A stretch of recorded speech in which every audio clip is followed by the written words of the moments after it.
যারা কমিশন নিয়ে ভয় পান, আজকের ভিডিওটা শুধু তাদের জন্য। আপনি যখন ইউরোপে অথবা ইতালিতে আশ্রয় আবেদন করবেন, তখন আপনি কেন আশ্রয় আবেদন করতেছেন আপনাকে জানার জন্য, বোঝার জন্য একটা ইন্টারভিউর আয়োজন করা হয়। সেটাই হচ্ছে কমিশন। অনেকে কমিশন নিয়ে অনেক ভয় পান, যে এটা ভয় পাওয়ার আসলে কিছু নাই। আপনাকে মাথায় রাখতে হবে, আপনার যে কমিশন নিবে, আপনার যে কমিশন হবে, তারা কিন্তু আপনাকে বিচার করবে না। আপনাকে সঠিকভাবে জানার জন্য তারা আপনার একটা সাক্ষাৎকার গ্রহণ করবে, যে আপনি আসলে কেন দেশ থেকে চলে আসতে বাধ্য হলেন, আপনার এখন দেশে চলে গেলে কি সমস্যা হবে, এবং দেশে আপনি কি কি সমস্যায় ছিলেন।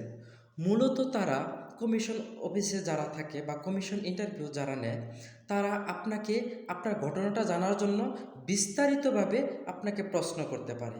যেহেতু আপনি একটি ঘটনা বলবেন, সেই ঘটনার প্রেক্ষিতে আপনি কি সত্যি আসলে সেই ঘটনাটা কি আপনি নিজে ফেস করে আসছেন কি না, এবং এই ঘটনা কি আসলে আদৌ আপনার সাথে ঘটেছে কি না, বা আপনি কোনো গল্প মুখস্থ করে আসছেন কি না, এটা বিস্তারিত জানার জন্যই কমিশন অফিসার যিনি আপনার ইন্টারভিউ নেবে, তিনি আপনার কমিশনের আপনার গল্পটা ভালোভাবে বোঝার জন্য সে কিন্তু আপনার কাছ থেকে জেনে সেটা লিপিবদ্ধ করবে।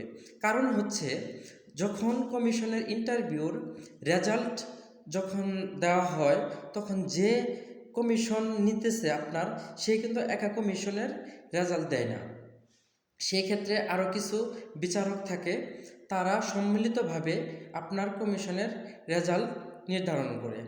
সেই ক্ষেত্রে আপনি যেহেতু তাদের সামনে উপস্থিত থাকবেন না, আপনার কমিশন নেবে একজন, আর আপনার কমিশনের যে গল্পটা, স্টোরিটা, এটা একটা খাতায় লেখা থাকবে।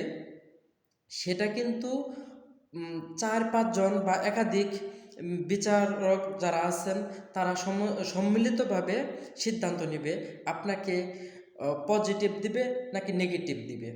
সুতরাং যখন ৪ বা ৫ জন বা একাধিক বিচারক আপনার ফাইলটা তারা বিচার বিশ্লেষণ করবে, তখন কিন্তু আপনার প্রদত্ত প্রমাণ, আপনার দেওয়া মুখের বক্তব্য, এগুলো দেখে তারা কিন্তু সিদ্ধান্ত নেবে।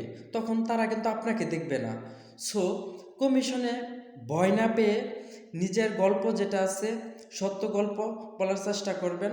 কারণ মিথ্যা কথা বললে বা মিথ্যা কোনো গল্প বললে, অথবা টাকা দিয়ে কারো কাছ থেকে গল্প কিনে নিলে, সেই ক্ষেত্রে কিন্তু আপনার নেগেটিভ হওয়ার চান্স তো থাকেই, সাথে আপনি কিন্তু তাদের কাছে মিথ্যাবাদী হিসেবে প্রমাণ হবেন।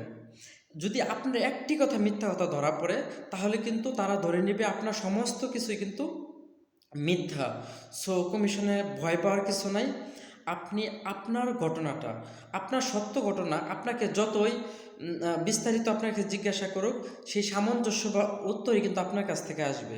যখন আপনি একটা গল্প, মিথ্যা গল্প বলবেন, আপনার সাথে যা ঘটে নাই সেটা যখন বলবেন, অথবা কারো কাছ থেকে গল্প বানায় নিয়ে আপনি সেটা উপস্থাপন করবেন, সেই ক্ষেত্রে কিন্তু তারা বিভিন্ন প্রশ্ন করলে আপনি অবশ্যই আটকে যাবেন।